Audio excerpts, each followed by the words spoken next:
नमस्कार साथियों, स्वागत है आप सभी का अंकित इंस्पायर्स इंडिया पर। मैं हूं अंकित अवस्थी और आप हैं मेरे साथ में एक ऐसी अंतर्राष्ट्रीय खबर पर चर्चा करने के लिए जिसके चलते इतने दिनों से ट्रंप के द्वारा की जा रही मेहनत पर पानी फिर सकता है। अपडेट यह है कि पुतिन के घर पर हमला हुआ है और पुतिन के घर पर हमला लगभग 90 ड्रोन्स के द्वारा किया गया है।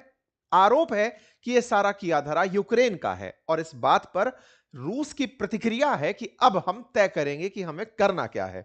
यह बात इसलिए मायने रखती है कि जहां एक और विटकॉफ और कुशनर मिलकर के ट्रंप के कहे अनुसार जेलेंस्की और पुतिन के बीच में पीस प्लान लिए घूम रहे हैं, 20 सूत्रीय कार्यक्रम बना दिया गया है।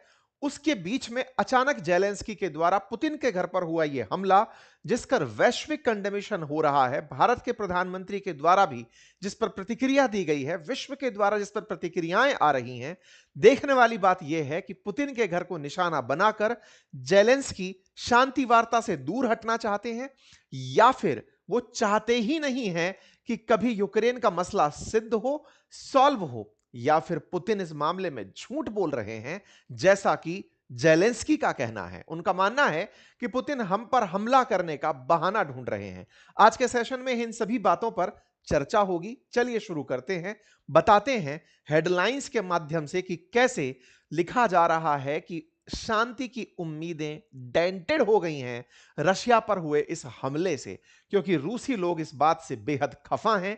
पुतिन और उनके विदेश मंत्री ने सीधी सीधी धमकियां प्रेषित कर दी हैं।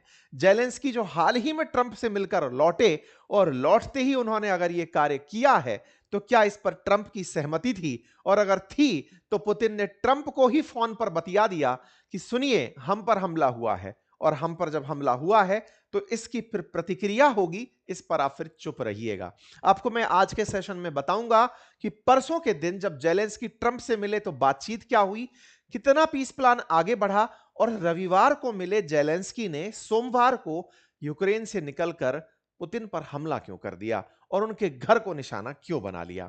ऐसे में पुतिन ने ट्रंप से कहा है कि हम पर हमारे घर पर जो हमला हुआ है इसे स्वीकार नहीं किया जाएगा।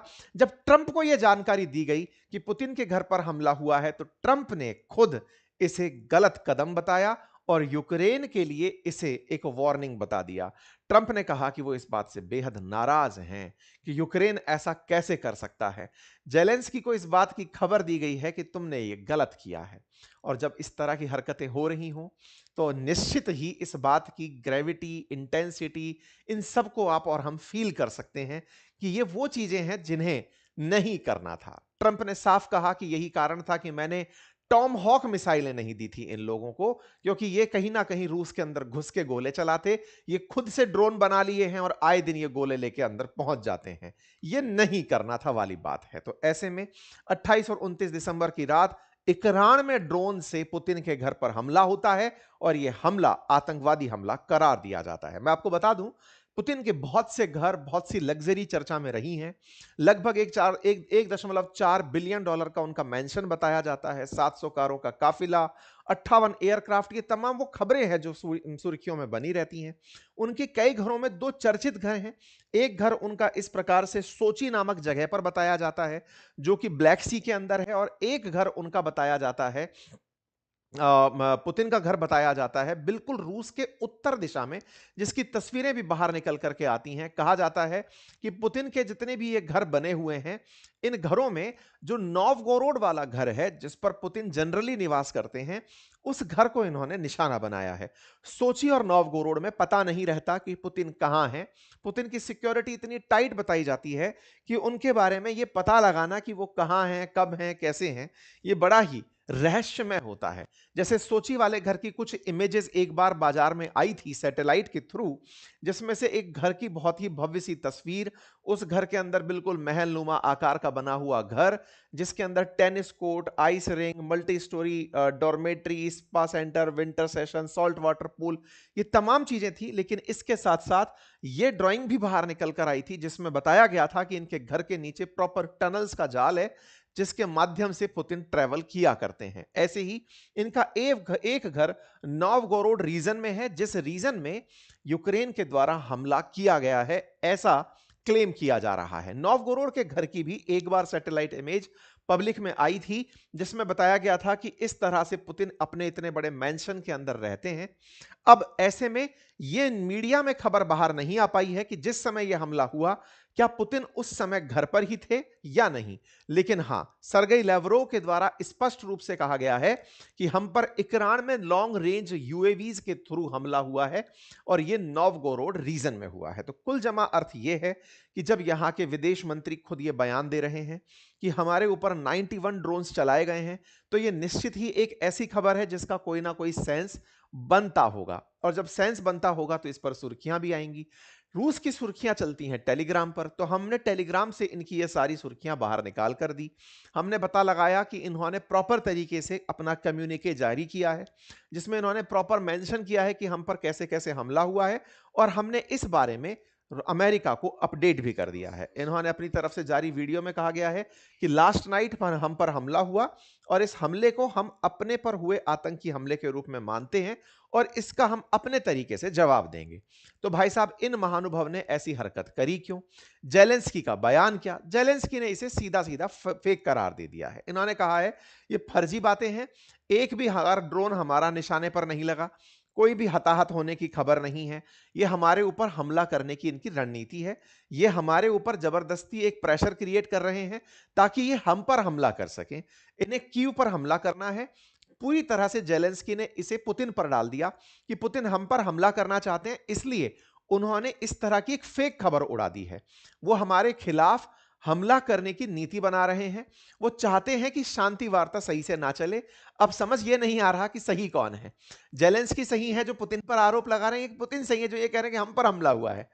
पुतिन कह रहे हैं हम पर हमला हुआ है, तो पुतिन का आरोप है कि जेलेंस्की शांति नहीं चाहते। जेलेंस्की कह रहे हैं कि पुतिन झूठ बोल रहे हैं, हमने कोई हमला नहीं किया है, वो हम पर हमला करने की प्लानिंग बना रहे हैं। देखिए, इतना तो आप और हमको इतने दिनों में समझ में आ चुका है कि जेलेंस्की बहुत ही जिद्दी किस्म के नेता निकल कर आए हैं, और उनकी जिद में ये वीडियोस काफी शेयर हुए हैं जिनमें इन्होंने खुद ड्रोन से घुस करके रूस के अंदर हमले किए हैं। इन्होंने खुद ने वो वीडियो साझा किए हैं जिसमें ड्रोन्स का ट्रक जाता है और रूस के अंदर हमले करता है। यूक्रेन के द्वारा मल्टीपल टाइम्स रिफाइनरीज पर, इवन इनके राष्ट्रपति भवन पर, इवन पुतिन के काफिले पर हमले कराए गए हैं।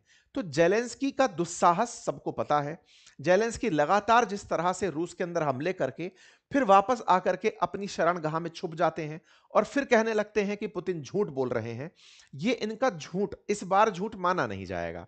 असल में जेलेंस्की अपनी आदत से पुराने समय से मजबूर रहे हैं और लगातार इस तरह की हरकतें करते रहे हैं कि लोगों को लगा है कि जेलेंस्की सही कह रहे हैं कि उन्होंने हमला कैसे किया होगा। वास्तविकता में खुद ने कई बार ये खुद एक्सेप्ट किया है कि देखो हमने ये टारगेट किया। खैर, जो भी है, फिलहाल के लिए पुतिन को तो झूठ बोलना है नहीं, उनको जेलेंस्की के सामने क्यों ही झूठ बोलना। तो वो बोल चुके हैं हम पर हमला हुआ है तो हुआ है। इस पर आप और हम क्या कर रहे हैं? हम इंतजार कर रहे हैं कि इनका क्या होगा। आप पूछेंगे इनका क्या होगा से क्या मतलब है? देखो, इसको ऐसे समझ सकते हैं। आप सभी लोग पिछले 15-20 दिनों से एक चीज को लेकर प्रॉपर अपडेट हैं, और वो अपडेट ये है कि लगातार अमेरिका प्रयास कर रहा है जेलेंस्की और पुतिन के बीच में एक गठबंधन कराने की, कि भाई ठीक है, तुम युद्ध रोको। इसके लिए उन्होंने अपने दामाद को, जो डेविड कुशनर हैं, उनको, विटकॉफ को, जो मित्र हैं ट्रंप के, इनको भेजा हुआ है कि तुम जाओ और जाकर के इन लोगों के बीच में कॉमन पॉइंट लेकर आओ कि किस बात पर दोनों लोग मानेंगे। इसको लेकर अमेरिका निरंतर प्रयास कर रहा है। ट्रंप की इस बात पर सराहना होनी चाहिए कि उन्होंने वाकई में कई कदम आगे जाकर के दोनों लोगों से कई विषयों पर बातचीत करके चीजों को सेटल कराने का प्रयास किया है। ठीक है साहब, ये सारे प्रयास के बीच में जेलेंस्की अमेरिका के द्वारा जो प्रस्तावित मुद्दे हैं, उन प्रस्तावित मुद्दों पर मानते हुए दिखाई कम पड़ते हैं। क्यों? क्योंकि ट्रंप जो भी प्रपोज कर रहे हैं, मैं दिखाऊंगा कि प्रपोजल क्या है, क्योंकि इन्होंने अखबार में छपवा दिया है उस प्रपोजल को। इन्होंने जनता को उकसा दिया है एक तरीके से कि अमेरिका हमसे यह चाहता है। तो ऐसे में अमेरिका जो चाह रहा है वो थोड़ा सा रूस के पक्ष में ज्यादा है। जैसे मैं कुछ बिंदु आपको बताऊं, तो जिन क्षेत्रों में यूक्रेन पर कब्जा किया हुआ है ना रूस ने, अमेरिका कह रहा है कि वहां का कब्जा अब रूस के पास ही रहने दो, लेकिन रूस से कुछ क्षेत्र हम आपके लिए खाली करवा देंगे। जेलेंस्की ये नहीं चाहते कि यूक्रेन का जो हिस्सा रूस के कब्जे में है वो उनके कब्जे में बना रहे। वो चाहते हैं कि वो क्षेत्र भी खाली हो। रूस इस बात को लेकर उल्टा चलता है। वो कहता है 3-4 साल से युद्ध के नाम पर घास थोड़ी छील रहे हैं कि इतना नुकसान होने के बाद में पीछे हट जाएं। हम वो कर नहीं सकते। अगर पीछे हट गए तो हमारी बेइज्जती हो जाएगी। तो अब ये ईगो कलेश हो गया है। तो ऐसे में रूस पीछे हट नहीं सकता और जेलेंस्की जिद मानकर ये चल रहे हैं कि साहब हम इतने दिन से जो मर रहे हैं और फाइनली अगर हम समझौता करते हैं तो ये तो हारने जैसा समझौता हो जाएगा। तो हमारे हाथ में फाइनली क्या मिला? तो जेलेंस्की पीस प्लान को लेकर के कई बार समर्थन दिखाते तो दिखते हैं। जैसे ताजा ताजा उन्होंने नाटो की जिद छोड़ दी। उन्होंने कहा कि मैं नाटो की जिद छोड़ रहा हूं, नाटो में नहीं जाऊंगा, लेकिन मुझे नाटो का जो आर्टिकल 5 है जिसमें यह कहा गया है कि अगर एक पर हमला होगा तो सब पर हमला माना जाएगा, वैसी कोई सिक्योरिटी गारंटी चाहिए अमेरिका से और यूरोपियन देशों से, तब जाकर के मैं मानूंगा।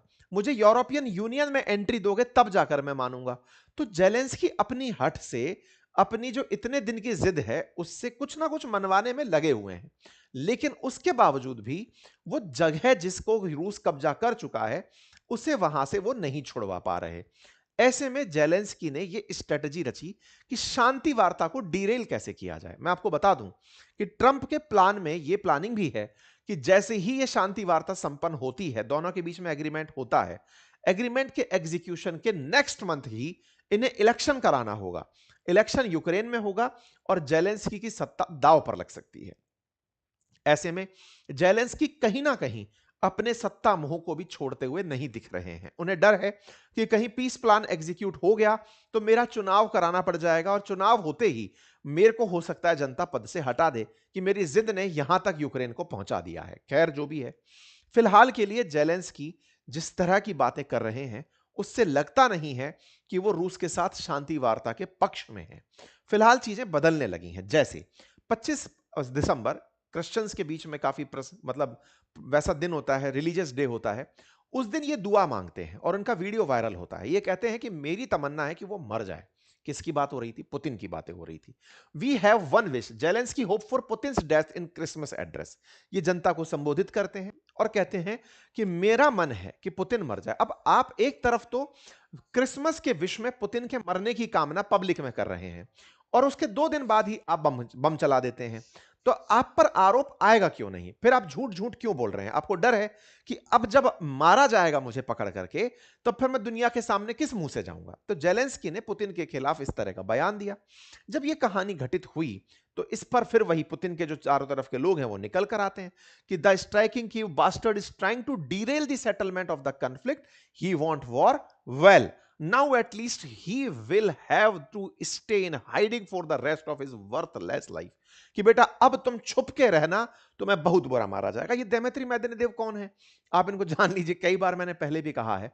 ये रूस के ट्रंप मतलब पुतिन के इस समय के वो सलाहकार हैं जिन्हें अक्सर कहा जाता है कि जो बात पुतिन नहीं बोलते वो ये बोल देते हैं। पहले ये काफी बड़े बड़े पदों पर, प्रधानमंत्री जैसे पदों पर भी रहे हैं। तो इनके बारे में कहा जाता है कि ये कुछ ना कुछ ऐसा जरूर कहेंगे जो पुतिन के पक्ष की बात होगी और रूस की तरफ से बयान देते हैं। तो इन्होंने बयान दिया है, इसका मतलब कहीं ना कहीं चेतावनी की बात है। मतलब पलटवार का वक्त और टारगेट तय है, हमला होगा, रूस अपनी प्रतिष्ठा की रक्षा करेगा। यह बात ट्रंप तक पहुंची। ट्रंप इन दिनों नेतन्याहू के साथ बैठे हुए हैं। नेतन्याहू ट्रंप के पास गए हुए हैं। मैंने आपको पहले भी बताया था नेतन्याहू जा रहे हैं ट्रंप के पास। ये इनके पास थे, पत्रकारों ने पूछ लिया कि सर पता चला क्या कि पुतिन के ऊपर ऐसे ऐसे हमला हो गया? इनने कहा हाँ भाई पता चला, ये तो बहुत गलत हो गया है, ऐसा नहीं होना चाहिए था। I don't like it, it's not good, it is a delicate period of time, it's not the right time to do any of that. अब भाई साहब पुतिन मतलब ट्रंप इस बात पर बोलते हुए कहते हैं कि I was very angry about it. भाई मुझे जब इस बारे में पता चला, मुझे यह बात बिल्कुल पसंद नहीं है कि पुतिन के रेजिडेंस पर कोई हमला कैसे करा सकता है, जबकि ये महाशय एक दिन पहले ही मिलकर आए हैं। अच्छा इंटरेस्टिंग क्या है, आपको मैंने पहले भी बताया था कि कुशनर और विटकॉफ जब बातचीत करने के लिए पहुंचे थे ट्रंप के पास, जेलेंस्की के पास, तो इन्होंने बकायदा प्रॉपर तरीके से यूरोप में बात की, पुतिन से बात की। विटकॉफ और कुशनर दामाद हैं ट्रंप के और विटकॉफ मित्र हैं जो शांति वार्ता करा रहे हैं, जिन्होंने गाजा और इजराइल के बीच शांति वार्ता कराई थी। अब वो लोग इन दोनों के बीच में शांति वार्ता कराने गए हुए हैं।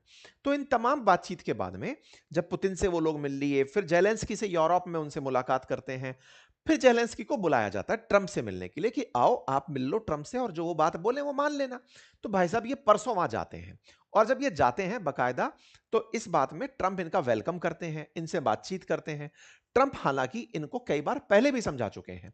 इन्हीं समझाइश में इन्होंने ताजा-ताजा नाटो की जिद भी छोड़ी है, जिस पर हमने 13 दिन पहले ही आपके सामने एक सेशन किया था और हमने कहा था जब नाटो की जिद ही छोड़ दिए तो ये वो जिद थी जिसके चलते माना जा रहा था कि भाई जब जिद ही नहीं बची तो फिर रूस इनको क्यों कूटेगा? क्योंकि अल्टीमेटली जिद के कारण ही तो कि भाई मुझे नाटो में शामिल होना है, इसी कारण तो युद्ध भड़का था। तो इन्होंने जिद छोड़ दी थी। अब जिद छोड़ दी तो जो बची हुई चीजें हैं उन पर बातें हो रही हैं। उन पर बातें करने के लिए ट्रंप ने इन्हें बुलाया। तो ये तस्वीरें हैं जब यूक्रेन के प्रेसिडेंट पहुंचते हैं मारे लागो क्लब में, जो कि फ्लोरिडा के अंदर है। ट्रंप का अपना रिसॉर्ट है, वहां पर इनको बुलाया जाता है। कोई भी सम्मान नहीं दिया जाता, कोई इन्हें रिसीव करने नहीं आता, सीधा इन्हें इनवाइट किया जाता है, ये पहुंचते हैं। ट्रंप लेकिन इनके पहुंचने से पहले पहले ही पुतिन से फोन पर बतिया लेते हैं कि भाई सुनो वो आदमी आ रहा है। 1.5 घंटे उनसे बातचीत करी इन्होंने, लगभग 1 घंटे 15 मिनट के आसपास की पुतिन से बातचीत करी। दोनों के बीच बातचीत हुई कि जेलेंस्की आ रहा है तो उससे क्या बातचीत करनी है मैं पहले ही आपको बता देता हूं। इन बीच की चीजों में बात चल रही है, आपको मैं अपडेट कर रहा हूं, ठीक है। पुतिन ने भी इस बारे में, यानी कि पुतिन की तरफ से जो प्रवक्ता हैं उनकी तरफ से सारी बातें बाहर बता दी गई कि देखो क्रिसमस पर हमारी मतलब ट्रंप की और पुतिन की बढ़िया बातचीत हुई है, दोनों देश प्रॉस्पेरिटी के लिए आगे बढ़े, इस पर बातें हुई हैं और कैसे दोनों देश शांति के लिए आगे बढ़ेंगे, ये सारी बातें हो गई हैं। जेलेंस्की पहुंचते हैं, जेलेंस्की का साहब यहां पर स्वागत किया जाता है ट्रंप के द्वारा। बड़ी इंटरेस्टिंग बात है ये, 29 को हमला कर रहे हो, 28 को ट्रंप से मिले हो, और 28 को ट्रंप पर मिलने की कहानी एक दिन में तय नहीं हुई है, काफी लंबा समय लगा है। मतलब विटकॉफ और कुशनर मेहनत कर रहे हैं, इनसे लगातार बातचीत करते करते इनको मिलाने के लिए लेकर आए हैं। लेकिन जब इनसे बातचीत होती है ट्रंप बड़े निराश होते हैं। ट्रंप निराश होते हैं और वो कहते हैं कि देखो साहब 95% चीजों पर बात बन चुकी है, 5% पर अभी भी नहीं बनी, और अगर बात नहीं बनती है तो पहले ही ये विश्व युद्ध के बाद, सेकंड विश्व युद्ध के बाद सबसे डेडलीस्ट युद्ध में शामिल हो चुका है। मतलब ये वॉर अगर नहीं शामिल होती है तो ये वॉर और लंबे समय तक खिंचती रहेगी। मतलब या तो वॉर खत्म होगी या फिर ये बहुत लंबे समय तक खिंचेगी। मतलब एक तरह से ट्रंप भी इस आदमी के सामने हिम्मत हार चुके हैं। 16 मिनट तक इनसे इन पर्सन बातचीत की कि भाई बताओ तुम चाहते क्या हो। फिर प्रेस के सामने इनको लेकर के गए, 1.5 घंटे तक प्रेस के सामने बातचीत करवाई कि भाई बताओ चाहते क्या हो। तो जेलेंस्की जो है ना, इनके मुंह पर तो बोलकर आते हैं कि सर शांति चाहते हैं हम लोग, हम बढ़िया से शांति चाहते हैं, आप जैसा कहोगे वैसा करेंगे। और जैसे ही यहां से मिलकर निकलते हैं ना, यहां से मिलकर निकलते ही तुरंत प्रभाव से यह आदमी दूसरा खेला खेलना शुरू कर देता है। मतलब आप सोचकर देखिए, I am on the side of peace, Trump ने बेचारे ने यह कहकर के इनको बिठाया, समझाया कि देख लो भाई मीटिंग बढ़िया रही, अगर तुम युद्ध को लेकर के शांति रखने को तैयार हो, मैं तुम्हारे साथ जुड़ करके काम करने को तैयार हूं। सब कुछ बातचीत हो गई। यह आदमी यहां पर सब बोलकर चला आता है। ट्रंप बोलते हैं 95% बातों पर हमारी सहमति बन गई है, यूरोपीय देश बाकी सब बातें संभाल लेंगे, कुछ बातें हैं जिनको लेकर के मामला नहीं बना है। ये जो जेलेंस्की है ना, ये ट्रंप से मिलकर घर आते हैं। घर आकर के फिर भर भर के ट्वीट डालना शुरू करते हैं। खेला क्या खेलते हैं, जो इनके सामने 20 सूत्रीय मांग रखा गया, उस 20 सूत्रीय मांग को ये पब्लिक कर देते हैं। पब्लिक करके क्या बोलते हैं कि साहब ये हमारी पॉइंट्स हैं, और इन पॉइंट्स पर कौन से पॉइंट्स हैं कि साहब ये हमारे पॉइंट्स हैं जिन पॉइंट्स पर ट्रंप हमसे बातचीत कर रहे हैं, और इन पॉइंट्स में जनता की मैं राय लेना चाहता हूं कि वो किसके साथ हैं। भाई साहब जेलेंस्की अगले दिन आकर के सारा की सारा रायता पहले दिन में बढ़िया से जनता के सामने फैलाते हैं कि सुनो ये 20 पॉइंट हैं, मैं आप सबसे पोल चाहता हूं। 20 पॉइंट में इन्होंने अपनी बात रखी कि देखो हमने यूक्रेन के लिए सुरक्षा की गारंटी मांग ली है, हमने मांग ली है कि हमारे 8 लाख सैनिक तैनात रहेंगे, हमने नाटो जैसी सुरक्षा मांग ली है, हमने $800 बिलियन का पैसा मांग लिया है, जो रूस के असेट बंद करके रखे गए हैं वो असेट्स को मैं कंट्रोल करने लगूंगा, ये सब हमने मांग लिया है। ये सारी बातें जेलेंस्की पब्लिक के सामने रख देते हैं। इन बातों में एक बात ऐसी, और वो बात जो आपको भी समझ में आएगी शायद, जो जेलेंस्की चाहते हैं कि जनता को पता रहे, वो बात ये कि जैपोरिजिया न्यूक्लियर पावर प्लांट पर नियंत्रण और खाकोव हाइड्रो इलेक्ट्रिक पावर प्लांट की बहाली, एक तो ये, और दूसरा डोनास्क, लुहांस्क, जैपोरिजिया और खैरसान ओब्लास्ट में हस्ताक्षर की तारीख पर सैन्य पोजीशन की लाइन को वास्तविक फ्रंट लाइन के रूप में मान्यता दी जाएगी। ये क्या कहानी है मैं वो आपको बताऊंगा। दूसरा, समझौते को लागू होने के रूस को निप्रोपेट्रोव्स्क, माइकोलाइव, सूमी और खार्किव ओब्लास्ट के कब्जे वाले हिस्सों में अपने सैनिकों को हटाना होगा। ये क्या कहानी है मैं आपको बताता हूं। देखो, कहा यह गया है कि ये वाला जो क्षेत्र है ना, इस पर आखिरी दिन जहां पर सेना खड़ी होगी, आखिरी दिन सेना खड़ी होगी से क्या मतलब है कि जिस दिन पर यहां पर सेना प्रेजेंट रहेगी इस क्षेत्र में, उस क्षेत्र को फाइनल लाइन मान लिया जाएगा, नंबर एक। दूसरा, ये जो सूमी और खार्किव वाला क्षेत्र है ना, यहां से रूसी सेना को पीछे हटाया जाएगा। ये ट्रंप ने इनको सजेस्ट किया है। ट्रंप का सजेशन ये है कि आपको ये वाले जितने भी क्षेत्र हैं, इनको तो मानना पड़ेगा कि ये रूस के हो गए अब। ऊपर वाले जो क्षेत्र है ना, इन पर से मैं रूस को हटने की कह सकता हूं कि सेना को पीछे ले लो, पीछे सरक जाओ, ये वाली बात मैं तुम्हारे लिए करवा सकता हूं। ठीक है साहब, तो ये वाली बात यहां पर इन लोगों के बीच में निकल कर आ जाती है। ये वाली बात निकल कर आती है तो यहां से ही एक मैसेज निकल कर आता है कि जेलेंस्की कुल मिलाकर के इन क्षेत्रों को छोड़ना नहीं चाहते। इसलिए जनता के बीच में कोई बात हो, जनता थोड़ा सा तैयार भी होने लगे, तो एक रात पहले ही हमला करा दो। जेलेंस्की ने रेफरेंडम की बात के लिए कहा कि हम तो चाहते हैं, रूस वाले ये नहीं चाहेंगे। ऐसा करके जनता में कहीं ना कहीं रूस के प्रति पक्ष क्रिएट ना हो जाए, इन महाशय ने 29 तारीख के दिन ही रूस पर हमला करवा दिया। अब उसका बदला क्या होगा? रूस पलट करके यूक्रेन पर हमले करेगा। जब रूस पलट कर यूक्रेन पर हमले करेगा, तो यूक्रेन की जो जनता है वो एंटी रूस हो जाएगी। इसका मतलब वो रेफरेंडम पर हस्ताक्षर करने से हटेगी। वो मानेगी ही नहीं कि अमेरिका की बात हमें माननी चाहिए। कुल मिलाकर के पीस प्लान एग्जीक्यूट नहीं होगा। तो कहा जा रहा है कि जेलेंस्की ने यह जानबूझकर खेला किया कि एक बार पुतिन को उकसा देते हैं। पुतिन अब हमें कूटने आएंगे, हम तो बंकरों में छिपे रहेंगे, लेकिन जब वो हमें कूट रहे होंगे तो यूक्रेन की जनता एंटी रशिया हो जाएगी और जो शांति वार्ता है वो हो नहीं पाएगी। यूक्रेन का इसमें जो सबसे इंपॉर्टेंट मत है, जो लगातार पुतिन कहते आ रहे हैं कि पुतिन जेलेंस्की जो है वो एक नंबर के करप्ट और भ्रष्ट आदमी है। वो इस युद्ध से बनाए हुए पैसे से अपनी जिंदगी को सेट रखना चाहते हैं, इसीलिए वो इस युद्ध को लगातार खींचे चले जा रहे हैं। पर खैर, जो भी है, इस पूरी बार का सार यह है कि यहां पर जो भी हुआ वो अच्छा नहीं है। अपडेट में पुतिन निश्चित ही यूक्रेन के ऊपर बड़ा हमला प्लान करवाएंगे। इस बात के ऊपर दुनिया के देश तो यूक्रेन के साथ इसलिए खड़े हैं कि हां भाई, तुम्हारा हम कोई और मदद नहीं कर सकते, पीस प्लान पर बने रहना। लेकिन हां, यह बात तय है कि पुतिन ने अब यूक्रेन पर हमले की प्लानिंग शुरू कर दी है। मीडिया रिपोर्ट्स बाहर आना शुरू हो चुकी हैं। विदेश मंत्री का बयान आ चुका है कि कीव ने जो हमारे साथ किया वो दुस्साहस है और पुतिन इसका अटैक का बदला लेने के लिए तैयार है। न्यूज मीडिया में आना शुरू हो चुका है। ये पीस प्लान को उतारने का प्रयास था, जेलेंस्की इसमें कामयाब हो गए हैं और अब आने वाले समय में सब लोगों की तरफ से इस पर प्रतिक्रियाएं आएंगी। जैसे शहबाज शरीफ ने यहां पर पुतिन के पक्ष में बयान दिया है कि साहब ये टेररिस्ट अटैक है, और ये मतलब टेररिस्ट अटैक क्या मतलब, इन्होंने तो इस तरह से इसको कहा है कि आपके एक्सेलेंसी के घर पर हमला जो है वो बहुत गलत है और हम इसमें आपको सॉलिडरिटी शो करते हैं। पाकिस्तान का ये जो बयान है, ये इसके विदेश नीति के अंदर एक नया ही मोड़ दिखाता है। हालांकि इसको जब ऊपर से डांट पड़ेगी तब तो शायद कोई और ही संभालेगा। खैर, जो भी है, जेलेंस्की के ऊपर जेलेंस्की ने पहले दुस्साहस पहले भी किए हैं, उनका भी इसको मुंहतोड़ जवाब मिला है और अब फिर से कुछ ना कुछ देखने को आप लोगों को मिलेगा। जैसे पुतिन की कार में ब्लास्ट कराना हो या राष्ट्रपति भवन पे हमला कराना हो, जेलेंस्की का यह प्रयास रहा है, लेकिन पुतिन के घर पर हमला कराना, भारत की तरफ से भी इसकी निंदा हुई है और ये एक बड़ी बड़ी घटना के रूप में देखा जा रहा है। बाकी जैसा भी होगा, आप लोगों को अपडेट के रूप में जानकारी दी जाएगी। मेरे द्वारा आप लोगों के लिए क्रिप्टो की एक फ्री सीरीज शुरू की गई है बातें बाजार की यूट्यूब चैनल पर, जिसका लिंक मैंने कमेंट बॉक्स में पिन किया है। हिंदी में पूरी सीरीज है, डिटेल में जाकर उसे समझिए, विद प्रैक्टिकल मैंने आपको यहां पर समझाया है। आप जाकर के उसे ज्वाइन कर सकते हैं। और हां, ईयर एंड सेल चल रही है बातें बाजार की और अपनी पाठशाला के सभी कोर्सेज पर, आप उसका लाभ सुनिश्चित कर लें, क्योंकि इसमें हमारी बुक्स पर भी फ्लैट ऑफ आ रहा है। हमारे RAS BPSC तमाम कोर्सेज पर ऑफ है, बातें बाजार की के प्रोडक्ट्स पर ऑफ है। आप सभी ऑफ का लाभ ले सकते हैं। चैनल पर नए हैं तो सब्सक्राइब करें। फिलहाल के लिए इतना ही, बहुत बहुत धन्यवाद।